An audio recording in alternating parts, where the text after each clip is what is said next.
Now, cool. Let's start our community call about the seed groups.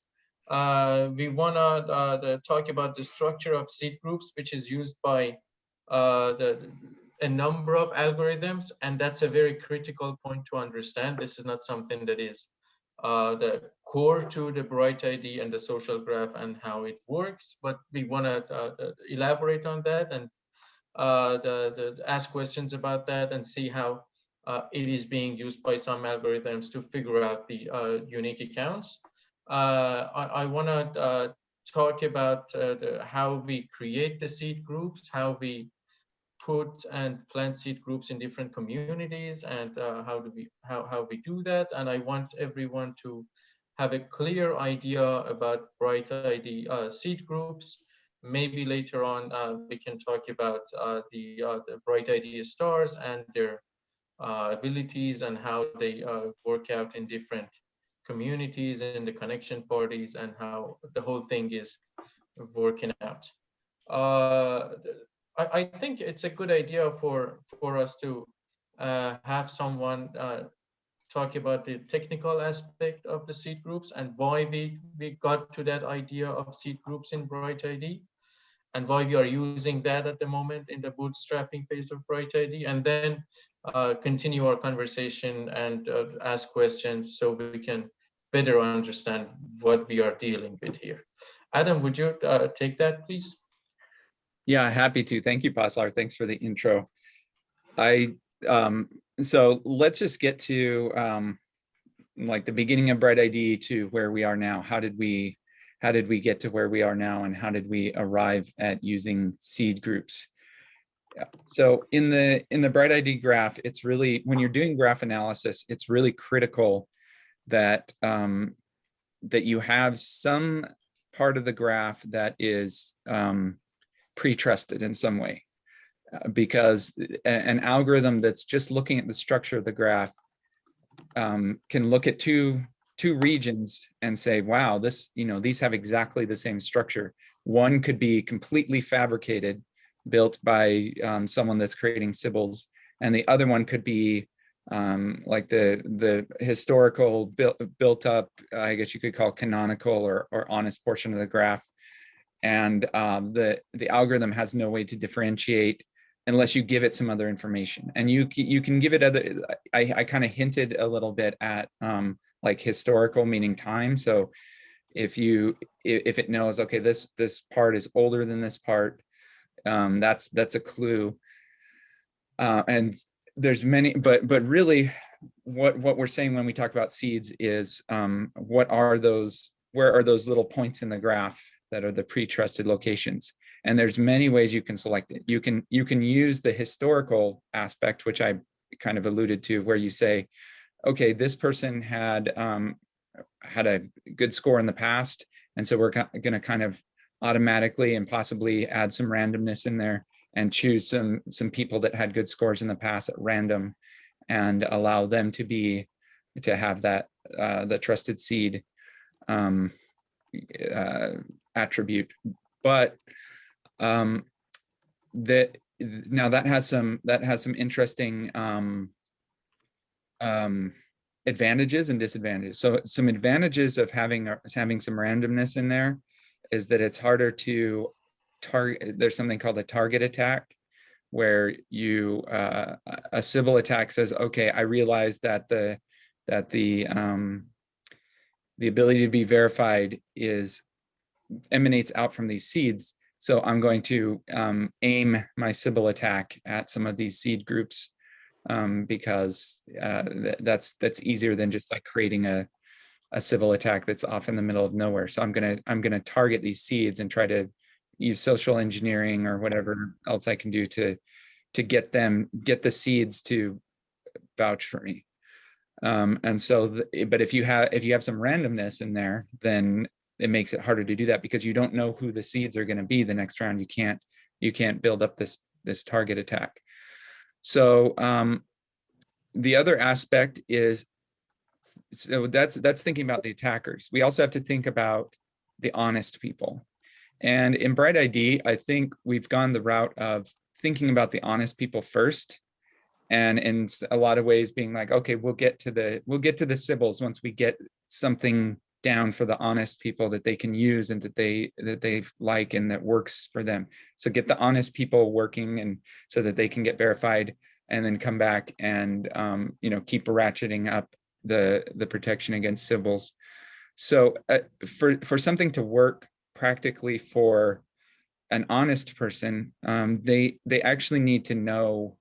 So it's kind of the opposite of a target tag. An honest person needs to be able to find a seed to connect to in this kind of bootstrap phase where you've got like most of the connections you'll be making are to people you don't know, because you just don't know a lot of people that use BrightID. So you need a way to find some trusted seeds. Now, yes, that does open up some Sybil attacks, because if you're attacking, you go to the same place that the honest people go, and you do the same things, and then you just kind of just do it in a sneaky way to try to like trick the seed people that are in charge of like making these connections. So so it's kind of this two-sided coin, but at least for the honest people, what they need is a way to find some seeds to connect to. And so what we do with the Sybil groups, or not the Sybil groups, the seed groups, is we make sure that that they're discoverable, and that helps with honest people finding them. That also helps with auditing, so which is something that we do, and then we'll get into later. But the seed group should be something that you can find. Like they should have a regular, either a regular meeting time or an easy to find place. They should be discoverable, so that if I say, hey, I want to find the Figment Learn community call that has a seed group in it, that I can then get connected to this part of this like honest part of the graph, so that I can get quickly verified, I should be able to find that. And ideally, what we want looking forward is we want it to be not some community that you didn't know about, that you just learned about. It's because like right now on the Meet page, there's a list of times, and you're basically going to find one and make connections with one that are just a bunch of people that you just met. But what we really want to get to is the point where there's so many seed groups operating that you can find something that is in one of your pre-existing communities. So you don't have to like make a connection to a new community. It could be a university that's nearby you, or it could be like an in-person club, or an online club that you're already active in, and they could have a seed group. And that way, the types of connections you're making are not just met connections, they're already no connections, and the people can develop a relationship with you. And that's more ideal, and that allows for higher levels of verification than what you can get with most of the seed groups now. So that's kind of the ideal and where it's going. I will say about kind of the seed group structure. Another reason why we landed on seed groups is that they're sort of self-governing in a way, because even though they can't, like a group can't appoint themselves to be a seed group, they can't do that part autonomously, but they can say, okay, we have this long-lived seed group. It's not managed from the outside, it's managed from us. So we start out with a few admins and some members, and we are kind of careful about how we invite to the seed group. So the seed group itself is not like a big group of people that are getting verified. Being in a seed group first of all, it doesn't automatically mean you're verified. It just means that this pre-trusted metric kind of like flows out from you. And also, you have it's not a group that you say, okay, everybody in this club or everybody in this community is going to join the seed group. That's not what it is. It's more like, okay, these are the regulars, the visible people, the responsible people, those types of people become the seed group members. So it doesn't have to be a lot of people, but you want to at least have it so that for every meeting or every every gathering, there's going to be at least one seed person there to take control and make connections. And then within the seed group, the existing members get to choose who gets to join. They can kick people out. So it's kind of got that group permission structure that you see in a lot of other internet applications. So in that way, it's kind of itself. It can be long lived and manage itself. And then where there's another higher level is with the auditing and appointing of seed groups. So there's a DAO called Seed DAO, which we'll get into later, but the Seed DAO gets to first of all appoint a seed group, and second of all set its quota. And so if the auditors determine that the seed group is doing a good job, then they can increase the quota, and if they're not doing a good job, they can slash the quota. And so you, as a seed group, you have to, if other seed group members from other groups or members of the seed DAO come in, they need to see that you're operating correctly, and that they can discover you, and that they can observe you, and that you're doing kind of what a seed group should be doing. So that's the structure that we landed on. I don't think that that's going to be in the future the most important way that people get verified, but I think it is a way to get started with BrightID, kind of in the high growth phase. So I think it is important, and I think it's important that everyone has a nice starting point where they can go and meet friendly people, figure out what BrightID is all about, make some connections, and get kind of a very low basic verification level that at least means that they're not running a botnet or something like that. So that's kind of the state and how we got there. So let's see if there are any questions so far, and then we can go into some of the specifics.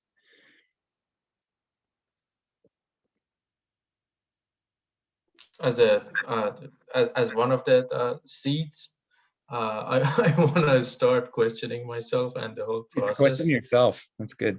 Yeah, I think. I think it's a reasonable concern that people raise this question that, okay, if you have these seeds all through the network, then you're kind of centralized. These are the seeds that are deciding who is getting verified, who's not getting verified, which is, I think, a reasonable concern. It's a reasonable question people are asking. And for the sake of this video, because it's on YouTube, and I want people to join to watch this later, and people here to get the answer to that. Of course, we know that this is just one of the algorithms.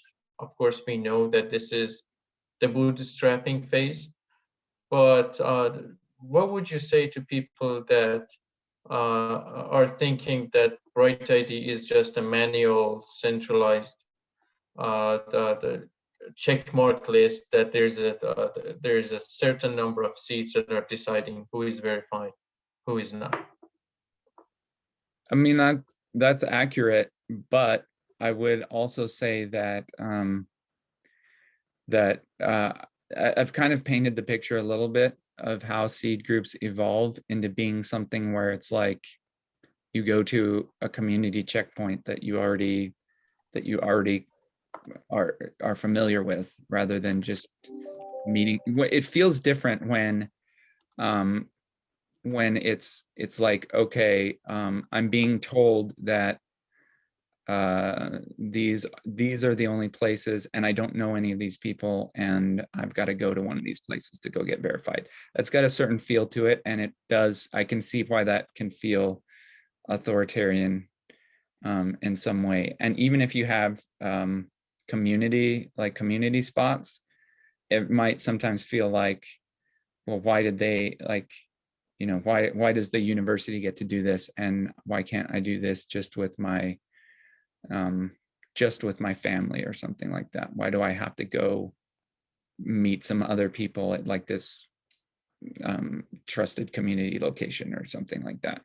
So Adam, So, I'd flip that around to the other side of the discussions we've had many times, is that this set of seed groups doesn't have to be the only set of seed groups. oh yeah, it shouldn't. Right. It shouldn't We've be. talked That about would be different bad. algorithms can look at this in different ways. But if you want to run some other algorithm that uses a completely different set of seed groups that has nothing to do with this, you can. And I like to give the example of, if you want to set your family members, your friends, your colleagues as the seed groups in the graph that you know the trust flows out to, you're welcome to. Probably nobody else is going to do that, but from your analysis, you could run it that way. And imagine if every single one of us was running a node, every single one of us chose our own seed groups. You'd get all different analysis of the graph. And then imagine a meta-analysis where we could all say, hey, this is my opinion on the graph. And then you could do a meta-analysis to get everybody's different opinions on the graph. Or maybe just you pick a small group of people whose opinions you care about. And you could build a whole new analysis, but based on the same graph connections. We only had to do the connection thing once, but Yep. you can bring any kind of trust, any kind of analysis you want on top of that. Yeah, I definitely agree with that. And I also think that with BrightID, so my vision for it is that it should model the existing social relationships that we're already making and the things that we're just naturally doing for other reasons in our life. So obviously we have our family connections and our friend connections. We have, I mean, people tend to organize themselves to join clubs. There tend to be kind of like trusted processes and trusted relationships that people are already doing. And one of the things that I would like to do is, and there's an article on it in the forum, is be able to import trust from some of these existing relationships that just naturally happen throughout the course of your life. So let's say that, I don't know, let's say that you become a certified scuba instructor or something like that. Like that should translate over easily into BrightID, where you can say, hey, you know, I've got these, or you went to dental school or something like that. You should be able to, that should have some meaning, because that's a social thing that you went through that has some like clout in our existing social structure. So you should be able to say, yeah, I went through I got approved to work in the United States by going through Opolis and their program, and they did a background check, and they're this trust, like everybody trusts Opolis. So I should be able to like bring that in, not as like a way to necessarily just automatically become verified, but as a way to get this the seed power. So it should be something that I'm kind of automatically doing anyway. So I should be able to have access to seed power by going through these things I'm going to do anyway, that are these recognized, trusted processes that I'm doing in my daily life. That should translate, if they really are trusted, that should translate into trust points in the graph. So I should be able to accumulate some of those, so that when I go into the graph, just by doing things that I already did in my normal life, I should have accumulated some trust that then, like I said, doesn't automatically mean I'm verified, but sets me up as kind of one of those trusted points. And so what I'm imagining for the future is that it's not like these authoritarian centers. It's like, oh, I've got to go down to the police station like make some connections with the police, otherwise I'll never get verified or something like that. But it's more like, okay, the natural things that I do in my life translate to me actually being one of these, having some of this seed power, and there can be different levels. And maybe if you go through a lot of these different processes and you're really trusted, like let's say that you're a doctor and you've had to go through a lot of certifications or something, you're a trusted community member, maybe you start out with a high level of seed power. That doesn't mean that you're automatically going to be verified. That doesn't mean that other people who aren't doctors can't become verified. It just is kind of an organic way to kind of like kickstart the graph and have points of trust in the graph. And it can be done, like everything with BrightID is privacy preserving. So we minimize the amount of information that you're bringing in. So it's like, you don't need to, when someone's looking at the graph, they don't need to see like this is your name, your photo, details, stuff like that you might see on some of these certifications. All they need to see is that you have some of this seed power, and this is where you got it from, these different places, and this is why it adds up to this number. And so it's kind of like bringing in trust in a minimal and bringing in a minimal amount of data with it. So that's really what I wanted to do. Like the vision for BrightID is that it's very organic. It's like you just meet people, that you connect to people that you already know. You meet people in a natural way. By doing the natural things that you're going to do anyway, it's just a matter of bringing that over into BrightID. So making a connection in BrightID kind of mirrors the fact that you've already made a connection with someone in real life. Importing trust for yourself is just kind of like mirroring what you've actually done in real life. And it's just kind of these simple steps of then cryptographically signing what you've actually done, the same way that you cryptographically sign your connections in BrightID. And you don't have to know anything about cryptography. You just have to use BrightID, and you make those connections, and you get those you get those signatures that you need, and it just kind of happens. So hopefully all these things like certifications and like having these trusted organizations, they will be able to easily deal with like cryptographic signatures, like being able to so that if you look at the decentralized identifier standards, and hopefully everyone's going to have an identity wallet really soon. Hopefully it becomes the norm very soon, where if you do get some sort of certification, you also get a digital version of it, like a cryptographically signed, where someone can go back and trace it back to the issuer and say, yes, this matches the signature of the issuer, and so we know that this is trusted, and we as the graph analysis algorithm is going to boost that person's trust score because they've imported that into their BrightID. So that's kind of what we're looking at, and I think that will take away this sort of temporary like feel of maybe it feels like there's not too many places that have this seed power. It going to, wow, there's like everyone has a little bit that they just got from just being human, just doing the things that humans do.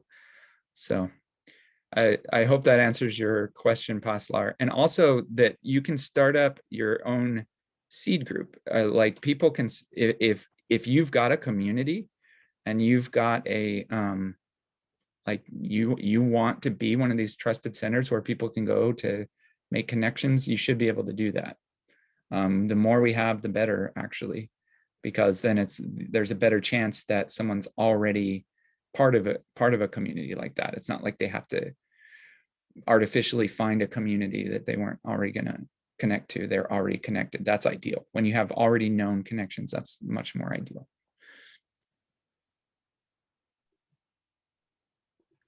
Right now, our seed groups are presented to us, like a community reaches out to us and says, we need a seed group. We have these regular calls. Please plant a seed in our community. Some of us meet with them. We get to know them. We talk about how it works and everything like that. And then we put it on a DAO vote. People, other the members of the seed DAO will vote on it and accept that this group created on BrightID should be a seed group or not. I know Philip has something going on the side, which is kind of Aura? It has to do Aura, which has to do with, in my mind, creating a permissionless seed group creation. But I know it has it needs its own specific the community called to just focus on that. But I want to know if there is anything. I want Philip to tell us if he has any idea, maybe Aura itself, maybe anything else, to make this process of creating seeds kind of permissionless. Yeah, I mean, sort of Aura is a different experiment of how to bring trust anchors in into the system. Importantly, right, it is the existing seed structure we're using right now. Long term doesn't need to be core to BrightID, but today sort of is, given that every algorithm is using it today. And if a new app showed up tomorrow, they'd probably use it too. Aura will come in, is a game also built on top of BrightID, not even trying to be core to it, where individual nodes and groups of people sort of will be able to build up a set of sort of trust and reputation in the system. And certainly at the beginning, at least a node will use that as useful data for figuring out the graph. And if it proves to be useful, and I think and hope it will, that others may also choose to use that. And I think we're going to see more and more experiments of how to import trust. Adam talks about that a lot. And there's all kinds of different ways to import trust into the graph. Yeah, I mean, that's my hope for Aura, is that it becomes a nice decentralized way to import trust into the graph. It's a tool that's for power users. We're not expecting every user to use it, but if people trust themselves enough to have information that they want to bring their own knowledge and assign it to the graph in different places, and possibly earn money. Eventually, we want it to become an economic game. If they find out that they're good enough and that their perceptions are useful enough, there should be a way, and that's what the point of Aura is. There should be a way for you to bring your perceptions and add them to the graph in a way that the graph analysis algorithms can choose to use them. So you can think of it as, let's say that the consensus of these power users is that, wow, Philip and Pasla are doing a great job of making honest connections, being really careful. They don't fall for scammy connection making and social engineering attacks, and they're bringing a lot of high quality people into BrightID. Then they'll have a lot of other people assigning, basically staking on them, and at the same time, someone who, if someone's like, well, actually, I know that I've seen some suspicious things going on with one of these people, then they can take the other position, and I can imagine that the trust that gets imported is somehow like the difference of those two. It's you add up all your supporters and all of your detractors, and if it's close, if it's like a tie, you don't get any trust. You could actually think of there being negative trust. That's possible. If someone is just like, if the power users have looked at the graph and say, wow, this is like a Sybil attack going on here, we can tell, even if the maybe the other inputs aren't saying that, we have our own way of knowing that there's a Sybil attack going on here. So it builds up this negative trust. And then if there's kind of like in between, like there's opinions cancel each other out, then it just doesn't bring in any trust. And then the idea is that you want to reward people that prove over the long, like a long stretch, to be that their opinion kind of, as more information comes in, their opinion solidifies and ends up being correct. That's those are that's how you want to reward people, for being able to, I guess, kind of see the future of how of who's going to get verified and not. So that's going to be really interesting, and that as a way to import trust into the graph could be a really useful decentralized way to do it. So lots of experimentation going on, and yeah, I hope we settle on something.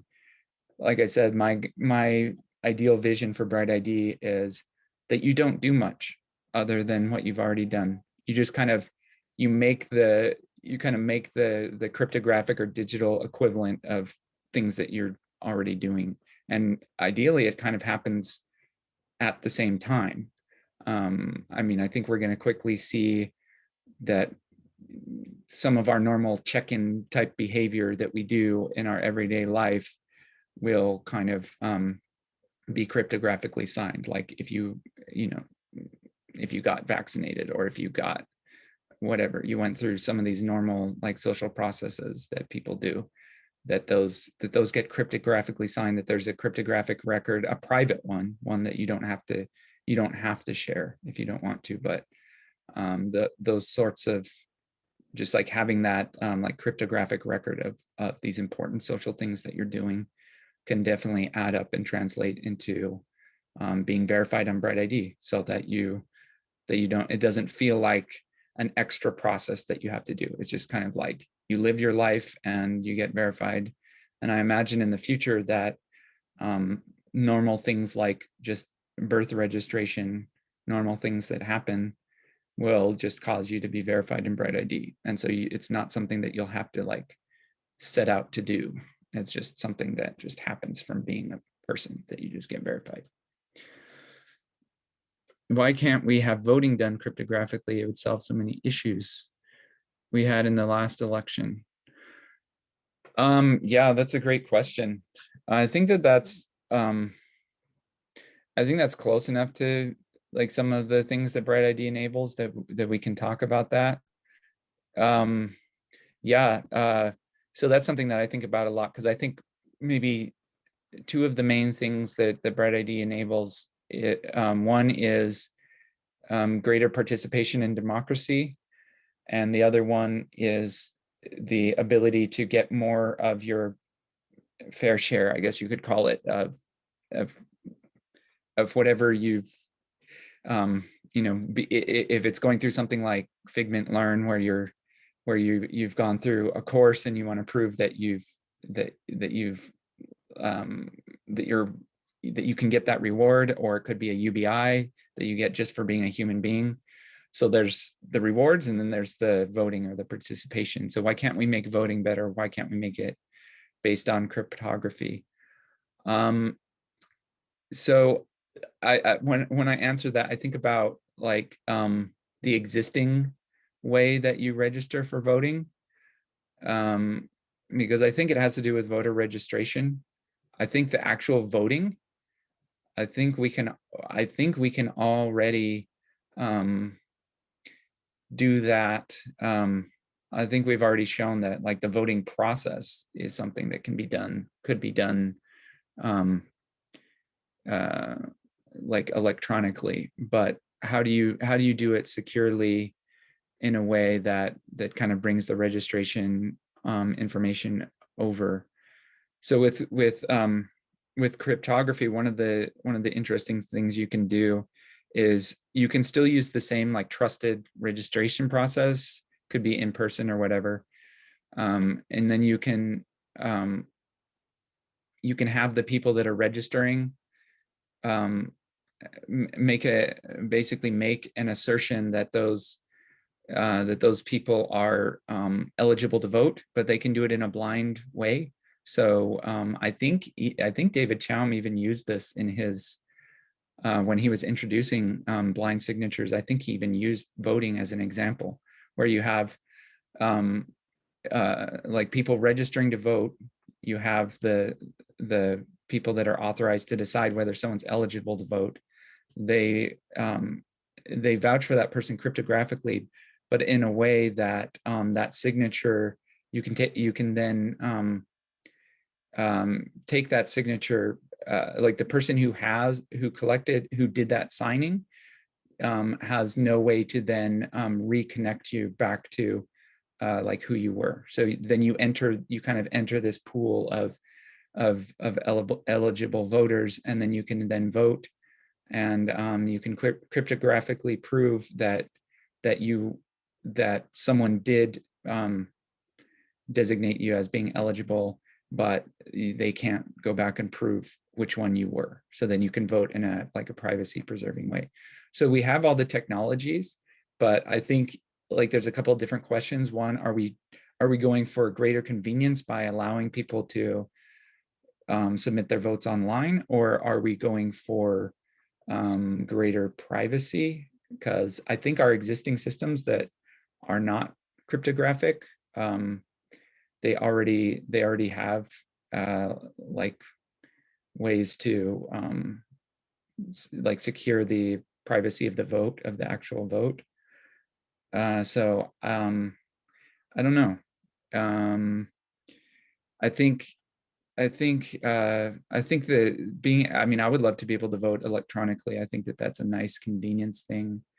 And so I think we'll figure out ways to do that, but I think it does go back to importing trust. Like who gets to be in charge of deciding whether someone is eligible to vote, and how would that carry over into the online world? And I think that's probably the biggest missing piece, is like, how do you do that? In Washington State, we vote by mail, and it's tied to your address, which is then like the government has ways of checking on that it's a valid address and stuff like that. How could you translate that into something that's done digitally? That's an interesting question. It's like, where in the process would you need to add, like collect a like a cryptographic certification from someone, some trusted like voting official, to say, yes, you do live here, and here's your like maybe they could mail you something, like send something to your mailbox that is like some key that you could use or something like that. I don't know. So I don't know the answer to how to like move from here to there so that we can do it online, but it's interesting. Like it's an interesting thing to think about, and I don't see any reason why we can't get there eventually. But I think we've used those old systems for so long that we're comfortable with them, and I think it's smart to be careful not to just jump into some online solution without carefully thinking through like how you want to certify that people are eligible in a smart way. Because when you kind of prematurely transition, you end up with bad systems, like how social security numbers right now are being just thrown around in different places online, where it just doesn't make sense. And then you have all this fraud going on, and identity theft and stuff like that. And you have this thing that's like it's impossible to get a new one. And if you get it stolen, you're like screwed for a very long time. And so we don't want to create something like that with voting. So we have to be careful. So let's see. What else? What other Han questions? has a That's kind of like a question. total tangent, but it's fun to answer questions. It's fun to talk about stuff like that. Han is asking, how does the seed DAO relate to the BrightID DAO? Yeah, thanks. Let's do a screen share and show the seed DAO, because I think it's interesting enough. So I'm gonna share. What can I share? I guess. Do you guys see my Firefox? Can you see my browser right now? Did that work? Yes. Yes. Okay, good. Okay, so I'm gonna go to Aragon. Let me get the right one because I'm a member of a ton of Aragon DAOs. So there's one called Seed DAO, and I would love there to be lots of Seed DAOs. Actually, we envision this as kind of being a like, how do you say that? Like a nested or a holographic thing. But yeah, let's see. Let's copy this Seed DAO. Okay, it's not the right one. Just sent the link in the chat. Oh, thanks. Yeah, it's not copying from one computer to the other like it should sometimes. Okay, so I've got Seed DAO right here. Okay, so sometimes this takes a little while to load, but it looks like it's loading up. So this is an Aragon DAO. I like Aragon DAOs. They leave a nice record of votes. And what we're voting on in the Seed DAO, we have a bunch of members, and the members of the Seed DAO are just individuals that came from other seed groups and then decided that they had the time or desire to think about other seed groups besides the one that they're in. So anyone who's in a seed group could potentially join. This is funny. It's not loading up. Anyone who's in a member of a seed group has the potential to join a seed DAO and make determinations about other seed groups, how much quota they should have. And you basically put in a vote. As soon as the voting app loads, you'll be able to see it. But you put in a vote, someone will basically vouch for a new seed group, saying, okay, I've gathered some information about them. Here's where you find them. Here's where you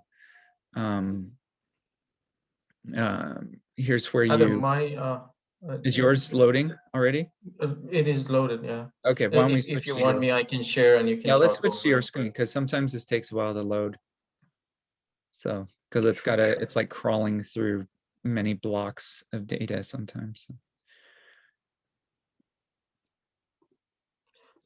If you stop sharing, I can start. There you go. Thank you. And here we are. Okay, so we see that there's actually a vote. 1 day, 21 hours. Yeah, let's click on that one. That's the vote I just put up a few hours ago.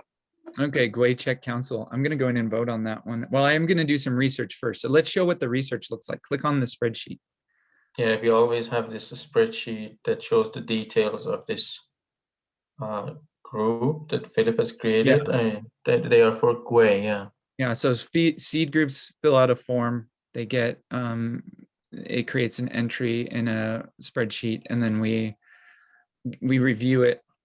And it looks like we've already got a link to the vote. So at least a couple of Seed DAO members have already done their research on this and thought that it was worthy to put up a vote. So we've got some group administrators.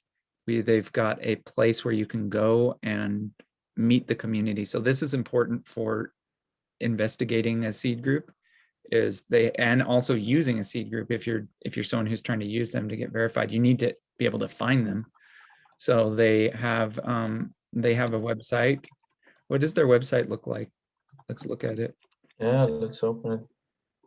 Because I haven't been there yet. I have not investigated this seed group yet. Okay, so they've got a Discord chat. So, and they've got a forum. So what I would probably do, I'd probably head straight to the Discord, honestly. I would go to The the point is Discord. that it's not in English, but yeah, let's. In English. So maybe I would get my Czech friend, someone who speaks Czech, to go check it out. I think Sergey could help us Yeah, I with would this. get Sergey to go to the Discord. I'd be like, hey, Sergey, can you go see if they're legit? And if he goes to their Discord and like all the discussions are like, hey, here's how we scam BrightID or something like that. That's like, okay, maybe we shouldn't give them seed power. But if it's like you can see that they're helping people from the community and they seem to have a legitimate community, and then you just kind of make a judgment call.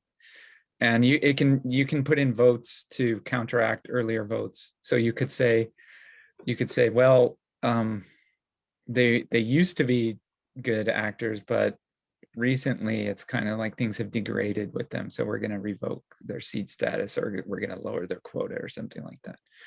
So we put in like a suggested quota, and what that means is how many people they can they help, how many people can, I guess, their seed power transfer to.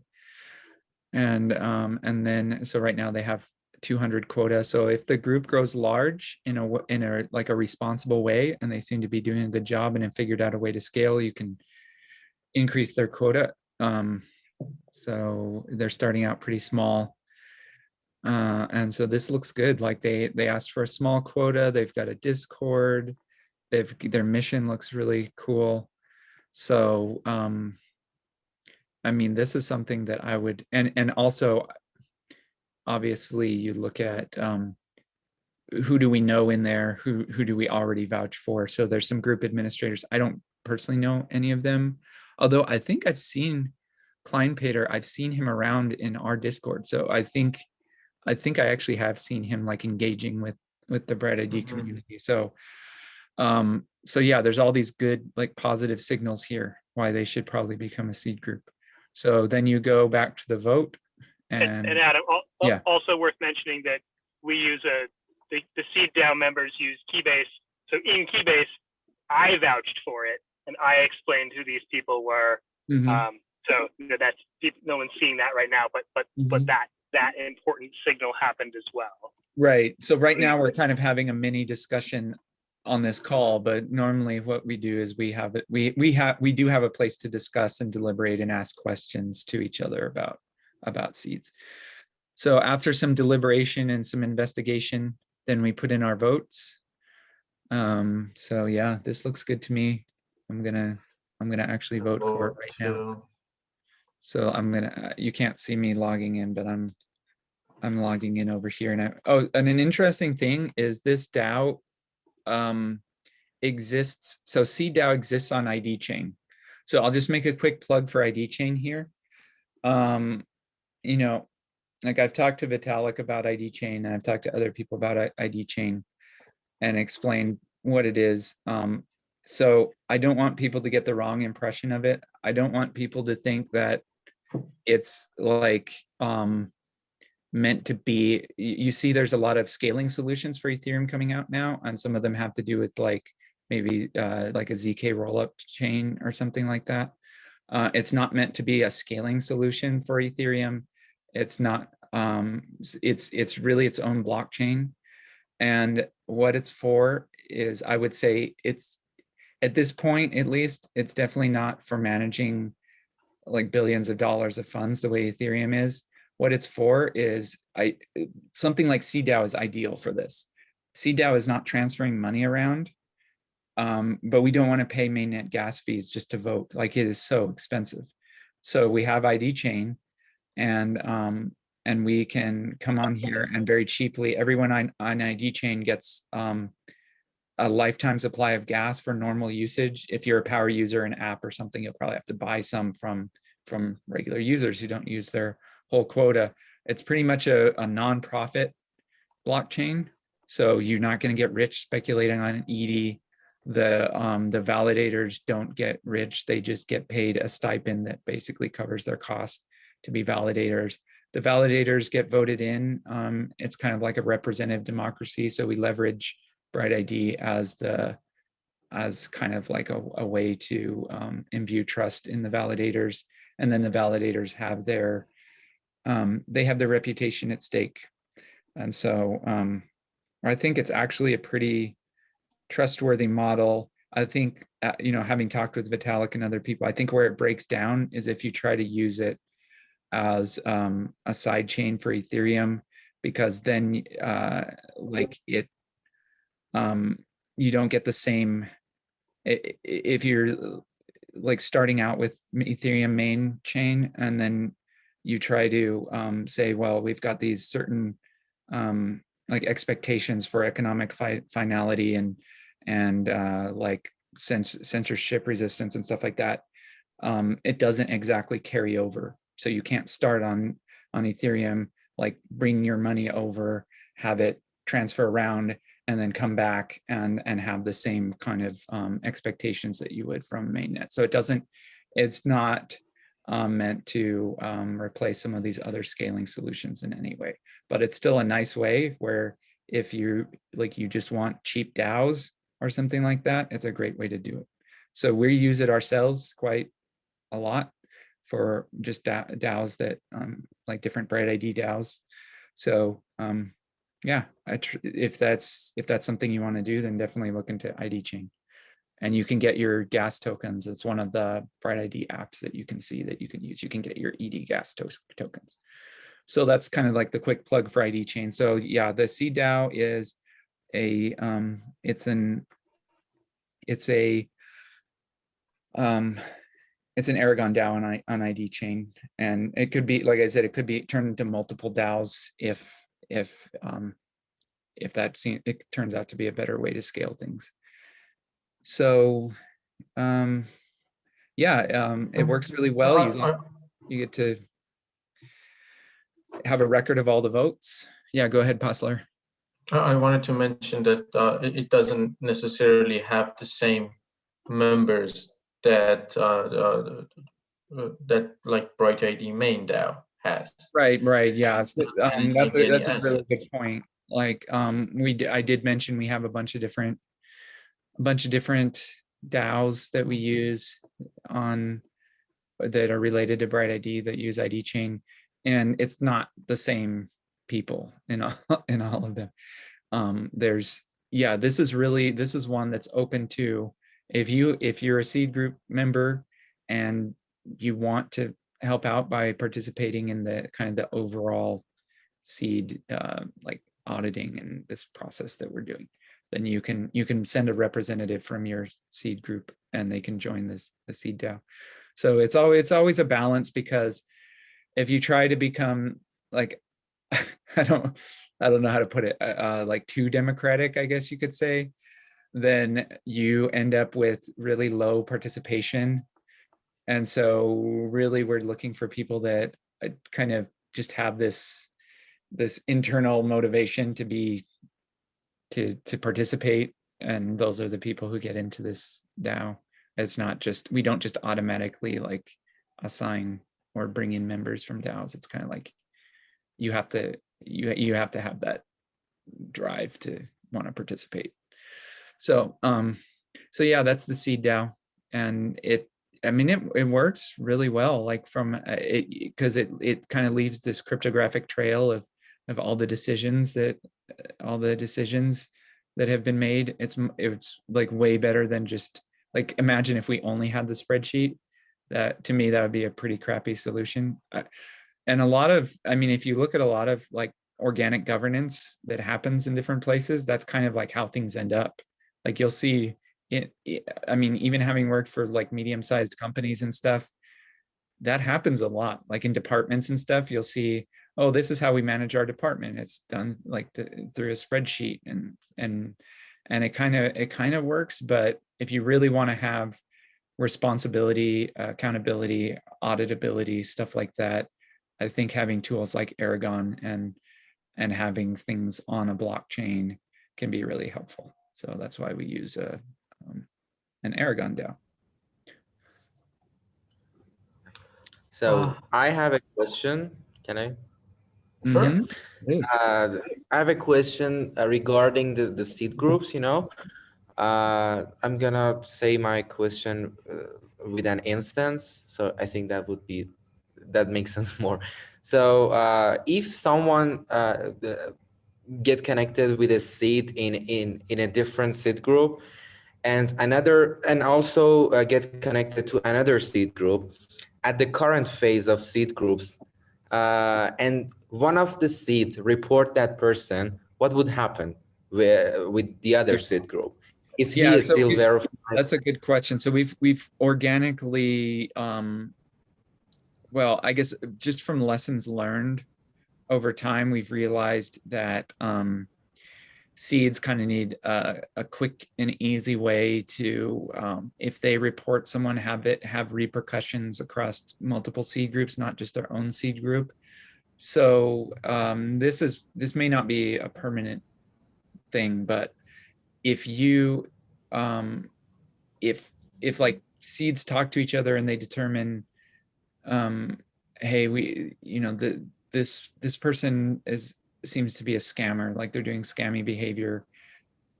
If like a seed marks them as such, there's a level in BrightID connection making called reported. So you can report someone. It's an even stronger level than suspicious, which is one of the basic 3 levels you see when you're making a connection. So if you go back to someone that was suspicious and then you report them for a specific reason, like they appeared to be making multiple accounts or something like that, then that has repercussions if the person doing that to you is a seed group member. And that's something we've kind of tacked on just as a signal to algorithms and other seed group members. So it could very well be that if you arouse the suspicion and like get reported by a like one seed group, that even if you go to other communities and try to get verified, that maybe you won't get verified.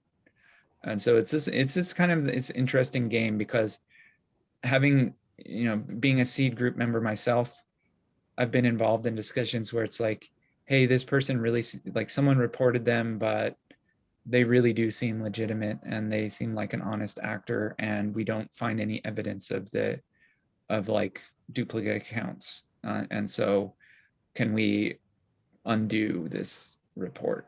And so there's ways to report people. You can do it as a normal person, but it carries more weight if you report someone and you're also a seed group member. And then there's also ways to undo it.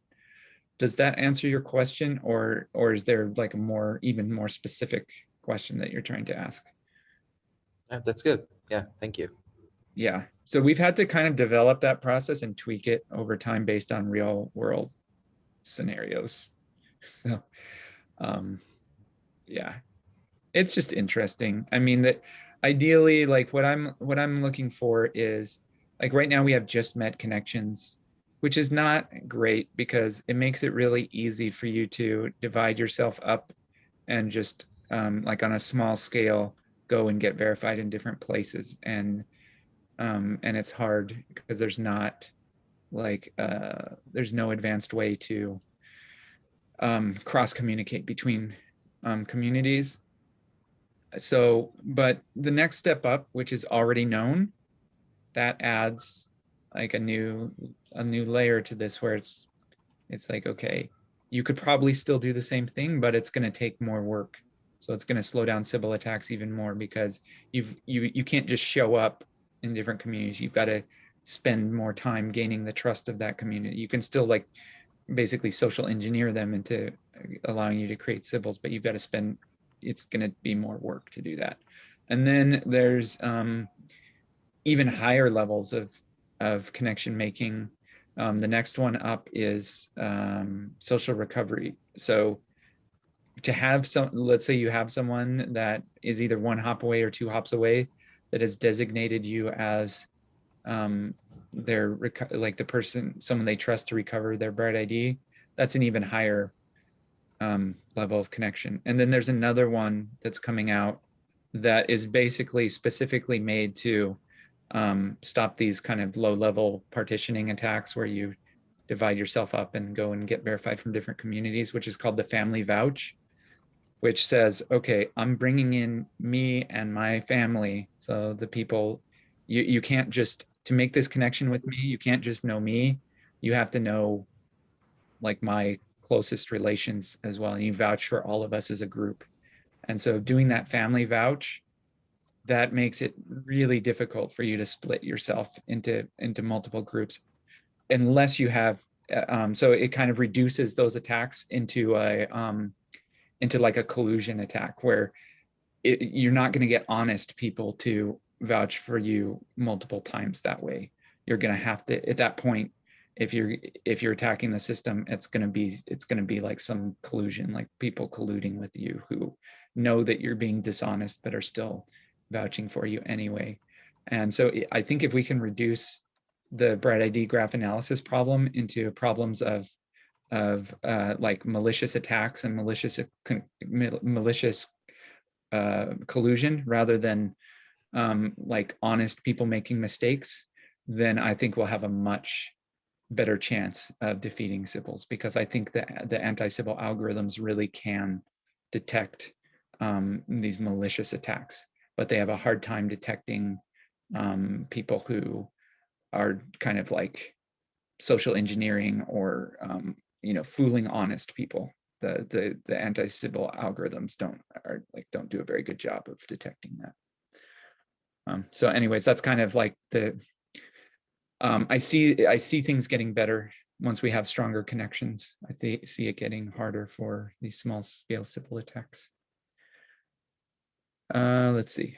I think we've been talking for a long time. Are there any, but I want to make sure that there's any questions get answered, that there's no unanswered questions. So did anyone have a question that they haven't asked yet, or that they hasn't gotten answered yet? There's only one question that we didn't cover. Emily, let's. I just wanted to mention this man asked. Let's listen to Emily and then Hi, Emily. Hans question. Hi, hello. I just wanted to ask if there is a way to explain in a more simpler way what is a seed. Like what I can understand is the people who have the seed groups and such, so they are the ones that verify people when we do this connection. Because it's like you're talking in a technical way and I'm paying attention and I understand the word, even though my Spanish is better than my English. But there is a lot of things that I can understand. Like I cannot understand. Yeah. Like, so you're asking. So are you asking what is the simplest way to explain what a seed is? Yeah, because for example, I want to make my mom into BrightID, right? Yeah. And I understand that it's a way to verify that we are humans in the internet. So that's like the simplest way that I could explain BrightID. But I don't understand what are the seeds about, or the groups, or that sort of thing. Like, yeah, I could do a community, for example. I participate in a social activity, anyhow. Yeah. And it is like a club. And I say, okay, I want to make my friends into BrightID and say, okay, this is good for us because it's going to be part of the future or something. But I cannot explain to them what is the seed, how is their information secure, how to use Discord or the Discord bot, that sort of thing. I gotta explain to them bit by bit. So I thought that this kind of conversations will help me more to understand like the harder things of the application that I cannot understand. So I am asking for that, for like how could I explain to them what is a seed group and how it is secure, or how you get verified, and how your information is secure in the chain. Yeah, thank you for that question. I think that being able to explain the different pieces that go into BrightID is very important, and we're evolving that, and that's part of what we're evolving into BrightID. We want, especially the pieces that people have to use, We want them, we want to be able to find ways to explain them really well, really clearly. And that's been evolving. And we're always trying to get feedback from, what people do easily understand and what they don't easily understand. So I appreciate that. I appreciate you sharing that. And I think right now where we're at is, I think people understand the connection making process, and we've carefully created a connection making process that that people do understand, and so we've gotten good feedback that people are understanding the connection making process. So for example, if you wanted to make a connection with your mother, I think you could both understand what that means, and you would both choose already know, and you would be able to successfully make a connection. And so that's good. So I think we have that nailed down. The next one that we're trying to help people understand is the social recovery, which is kind of setting up setting it up for yourself so that if you need to recover your BrightID, if you lose everything, that you have set it up so that you can do that using the most trusted people that you connect to. For example, your mother. That would be a great person to make a social recovery connection with, both ways. So that's the next thing that we're still working hard on, being able to explain that. And then like the thing that you said, which is a question we hear a lot, like, why do I have to go to this verification party? Why can't I just connect with my mother or my friends, or I'm already in these social groups? Why can't I just connect to people in my social group? Why does it have to be this designated seed group? And why do I have to go to like a BrightID meet at a certain time or something So like that? again, sorry, you say seed group, and I still have like a super giant question mark in my head each time you say seed group. I don't Okay. get the concept of it. Okay. So let me Yeah. see if I can explain it. So a seed group, Okay. so for every community, every kind of meeting place where people come to meet and make BrightID connections, every For meeting BrightID. place has its own seed.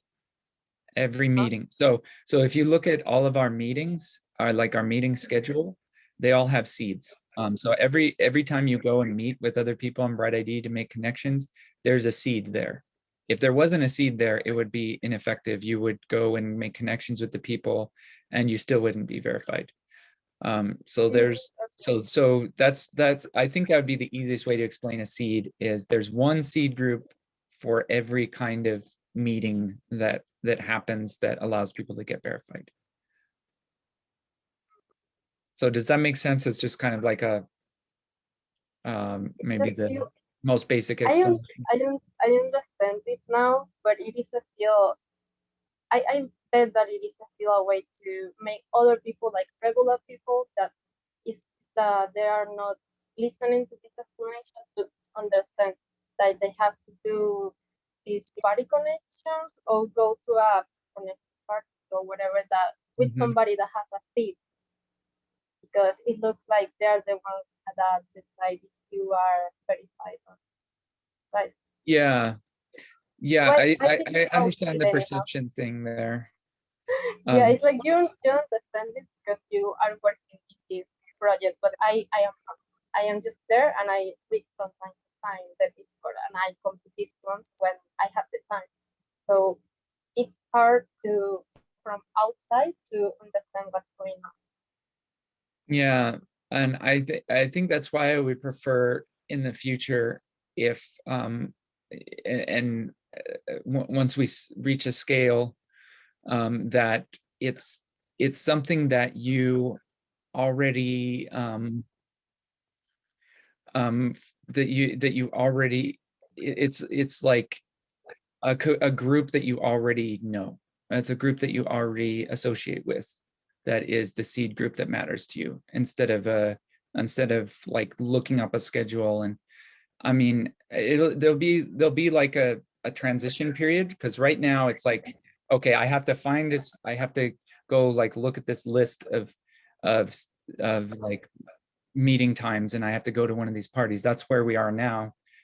In the future, it'll be more like maybe a big registry of different communities, and maybe you'll find one that you at least like, or maybe you're interested in joining or something like that, and you join that community.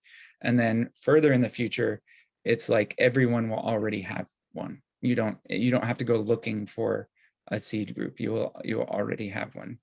And so you don't have to do anything special. You don't have to go out of your way to make a connection to the seed group. And not only that, but also people will kind of have their own seed power, and it'll be less, there'll be less importance in the group and more about just individuals.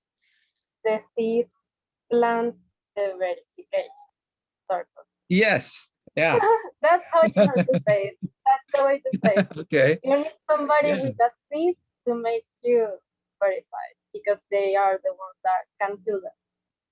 So Mhm. it's amazing, because I'm pretty sure that eventually I could say to my mom, like, download this and I'll verify it, because I can do it. It's like you say, like at the end of the whole building of all of this, we can do that, or we will be able to do that. Mhm. Now I understand what's the concept. Yeah, great. Good. Right. Okay, I think we will, so Paslar's gone, so I will close the meeting. Thank you everyone for coming. Thank you for participating. Thank you for the great questions. Appreciated it. And this, we'll let you know when this is up on YouTube, and you can rewatch or share with your friends. So really good to have everybody. And I guess I should point out one thing that Paslar always does, which is at the end of these calls, anyone who stays can make a connection. So we can just, it's a way to refresh our BrightID connections with each other. So I'm going to stop the recording and we'll make a group connection. Okay, perfect.